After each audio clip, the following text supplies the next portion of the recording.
Amados hermanos, tengan muy buenas noches. Es para nosotros un placer y un gozo poder reunirnos a través de este medio. Como ya se había anunciado, vamos a transmitir esta segunda lección para este grupo nuevo que estamos organizando. El tema es verdadera tragedia. Comenzaremos diciendo que el verdadero discípulo debe reconocer con claridad lo que es el pecado y sus consecuencias. Importante reconocer que somos pecadores, pero que hay una solución que Dios nos ofrece a través de su Hijo nuestro Señor Jesucristo. De ahí que queremos denotar 4 áreas en esto que hemos querido llamar tragedia del pecado. En primer lugar, definiremos lo que es el pecado. En segundo lugar, trataremos de analizar el origen del pecado. En tercer lugar, las consecuencias del pecado. Y en cuarto lugar, lo más hermoso, que es la solución al pecado. Daremos pues inicio con el primer punto, definición del pecado. En las separatas que ya les he enviado, he querido poner 3 y hasta 4 definiciones que nos van a ayudar para poder conceptuar bien este tema del pecado. En el latín, pecado es la transgresión voluntaria de un precepto que es tenido por bueno. Para los griegos, pecado se denomina hamartía, que no es otra cosa más que no dar al blanco, fallar a la meta. Un hamartano era un lancero que erraba al blanco y por implicación aludía al concepto de vivir al margen de un código moral o intelectual que era tenido por meta ideal debido a una actitud errónea, consciente o inconscientemente. En el idioma hebreo, pecado es hata, que significa errar, no alcanzar a la meta, no permanecer en el camino, no lograr el objetivo o blanco exacto. Si nos remitimos a la Biblia, vamos a darnos cuenta que la palabra de Dios nos refiere que pecado es no corresponder a las demandas de Dios, ni alcanzar el nivel perfecto establecido por Dios. De ahí que la palabra bendita de Dios en el libro de Romanos, capítulo 3, versículo 10, dice literalmente, como está escrito, no hay justo ni aún uno. Así, para muchos solo es pecado matar, adulterar o robar, pero se equivocan, ya que si nos vamos al Evangelio según San Marcos, capítulo 7, los versos del 20 al 23, vamos a encontrar una definición más amplia de lo que significa pecado. Leo, dice la palabra del Señor. Pero decía que lo que del hombre sale, eso contamina al hombre, porque de dentro del corazón de los hombres salen los malos pensamientos, los adulterios, las fornicaciones, los homicidios, los hurtos, las avaricias, las maldades, el engaño, la lascivia, la envidia, la maledicencia, la soberbia, la insensatez. Todas esas maldades de dentro salen y contaminan al hombre.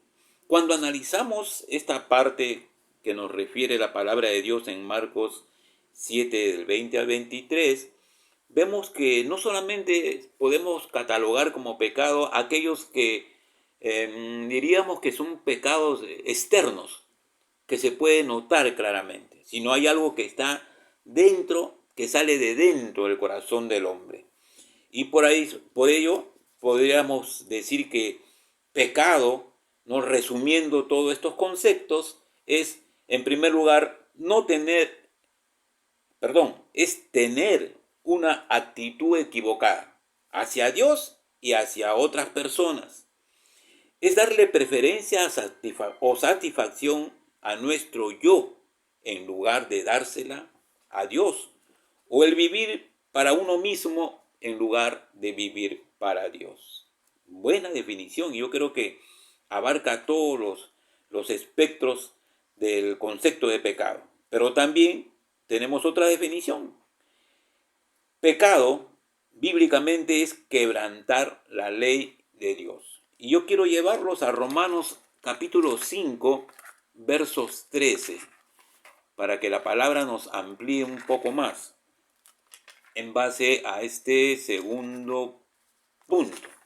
Dice la palabra del Señor en Romanos capítulo 5, versículo 13, lo siguiente. Dice, pues antes de la ley había pecado en el mundo, pero donde no hay ley, no se inculpa de pecado. Qué interesante. Quebrantar la ley de Dios, un poquito que podamos graficarlo, lo que sintió el siervo de Dios Moisés cuando desciende después de recibir la tabla y al ver la transgresión del pueblo, quiebra la ley de Dios. En tercer lugar, bíblicamente, pecado es no hacer lo que deberíamos hacer. Y en Santiago, el libro de Santiago, capítulo 4, verso 17, dice que el que sabe hacer lo bueno y no lo hace, es pecado. Entonces aquí tenemos una definición amplia, un concepto bien centrado de lo que es pecado. Pasaremos entonces ahora al segundo punto, el origen del pecado. El primer pecado en la tierra se manifestó en el jardín del Edén. Y usted puede notar cuando inicia en su lectura bíblica en el libro de Génesis, como en el capítulo 1 y 2 encontramos la creación, el sentir de Dios para el hombre, pero vemos en el capítulo 3 cómo el hombre en su libertad deciden voluntariamente desobedecer a Dios.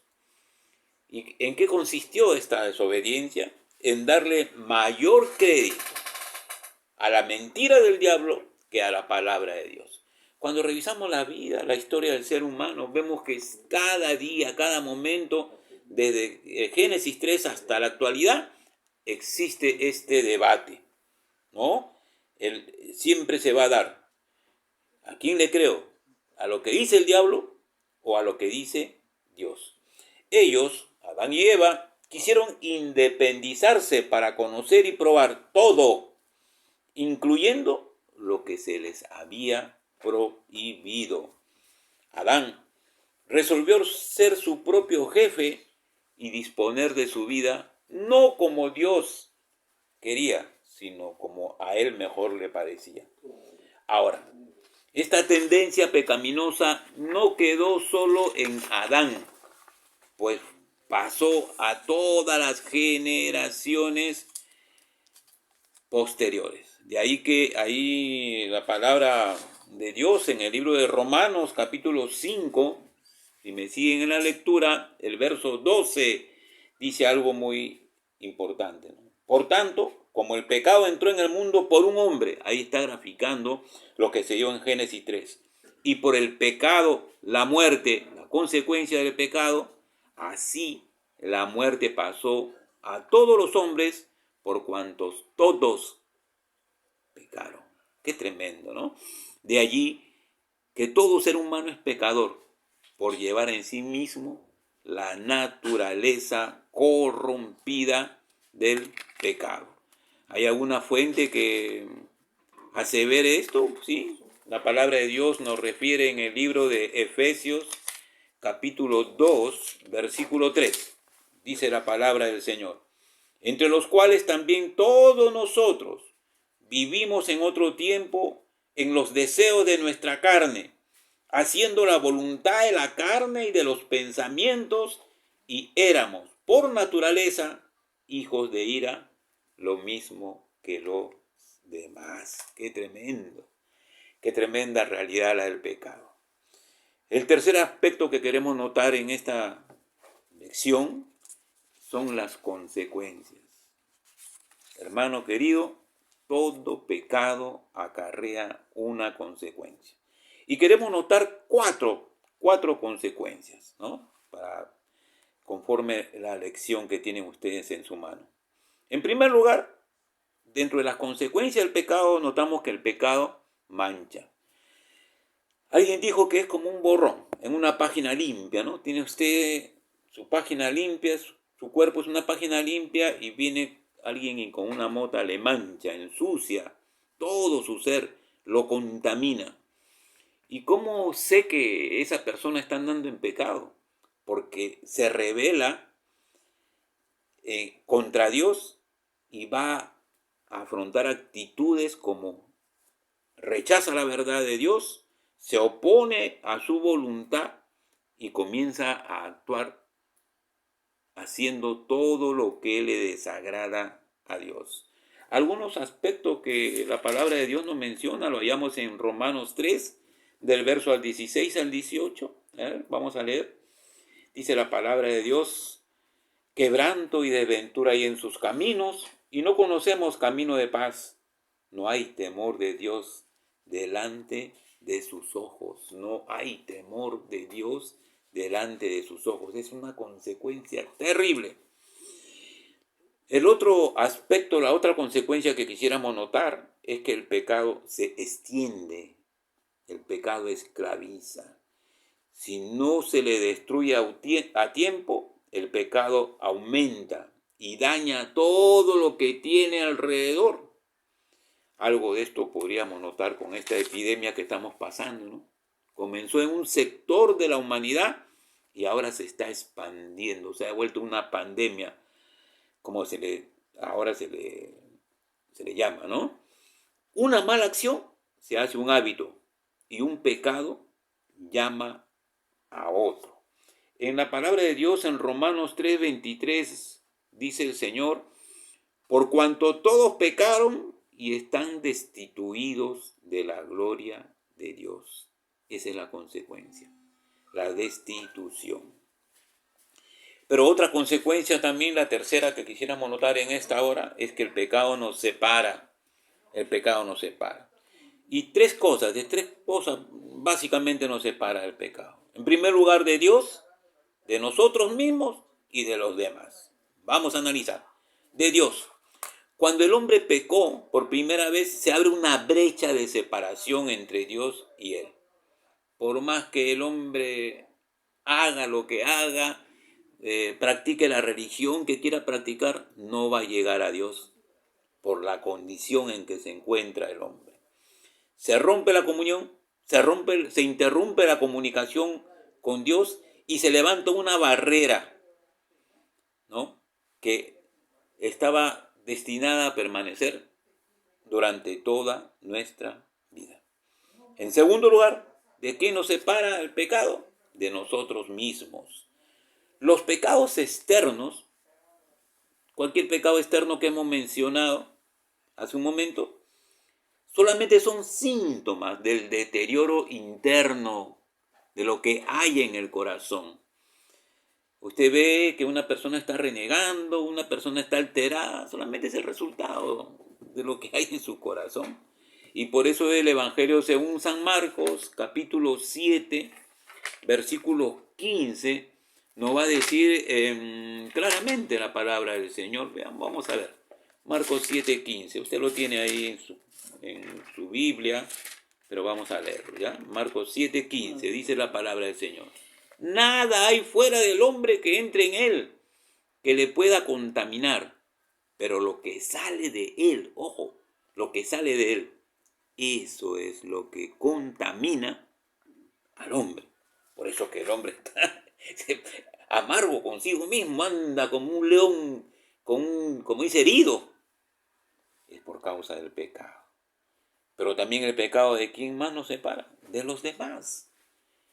El pecado hace que el hombre se vuelva un ser egocéntrico y comienza a dar preferencia a su yo en vez de dársela a Dios en primer lugar y a su prójimo en segunda instancia.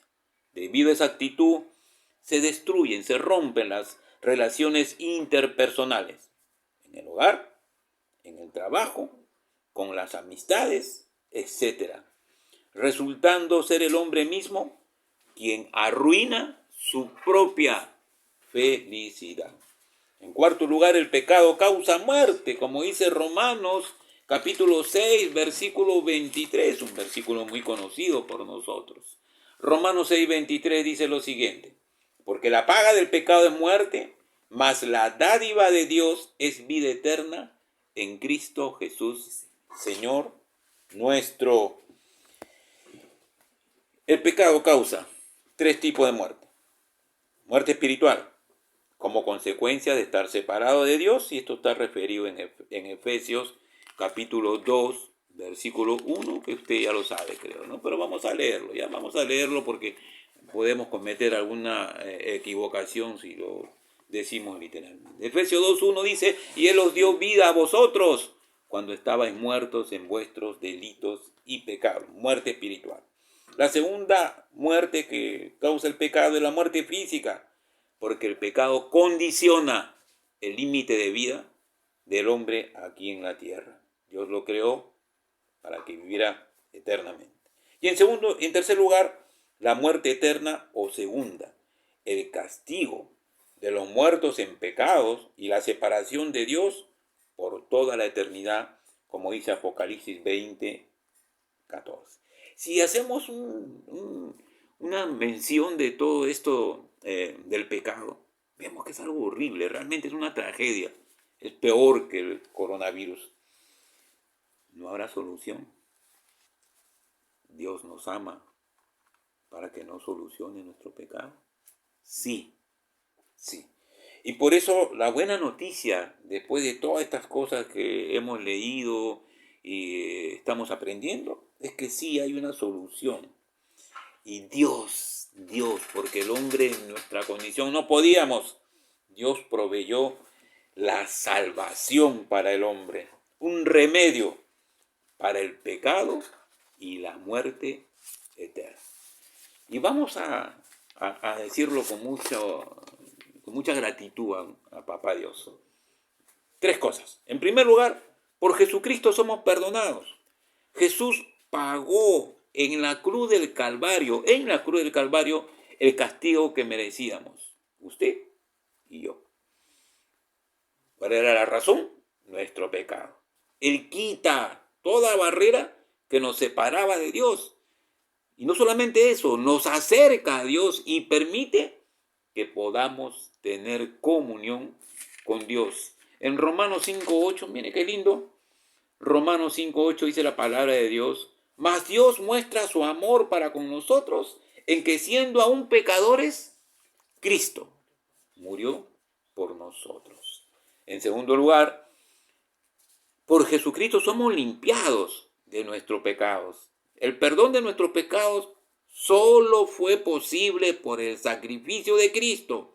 Dios echa en lo profundo del mar todos nuestros pecados y se olvida de ellos. Hebreos 10, versos 17. En tercer lugar, por Jesucristo somos salvados del juicio. Como resultado de confiar en Cristo para salvación y perdón de pecados, el hombre es librado también del castigo eterno y del juicio que merecía por sus pecados. Qué linda esta solución. Yo me gozo porque por Jesucristo somos perdonados, por Jesucristo somos limpiados, por Jesucristo somos salvados del juicio. Quisiera concluir diciéndole solamente esta verdad. Frente a este hecho tenemos dos opciones. Primero, usted puede rechazar a Jesucristo en su libertad, como lo hizo Adán y Eva. Decidieron ellos ser sus propios gobernadores. Y en segundo lugar, usted puede aceptar a Jesucristo como su Salvador. Yo confío, hermano, que usted con la sabiduría que tiene va a optar por la segunda opción que le he mencionado. Porque solamente en Cristo, solo en Cristo. La tragedia puede ser mucha. La pandemia es a nivel universal. pero hay alguien que quiso hacerse cargo de esta mala decisión que tiene la humanidad. Está en tus manos, amigos. Vamos a orar para pedirle al Espíritu Santo que te guíe en esta hora y decirle al Señor gracias. Gracias por el sacrificio que hiciste por nosotros. Padre, gracias te damos en esta hora. Nos gozamos en tu presencia, Señor, y en nuestro corazón nuestra gratitud inmensa por todo lo que has hecho por nosotros. Confiamos, Señor, que en tu inmenso amor y en tu misericordia, Señor, esta bendición pueda ser extendida no solamente a tus hijos, que ya somos salvos, sino a aquellos que todavía no han tomado esa decisión. Amigo, amiga, tenemos esa gran responsabilidad de transmitir este mensaje a todos aquellos que todavía no tienen a Jesucristo como su Señor. Hoy es el día. Gracias, hermanos, que Dios nos siga bendiciendo. En el nombre de Jesús. Amén. Amén.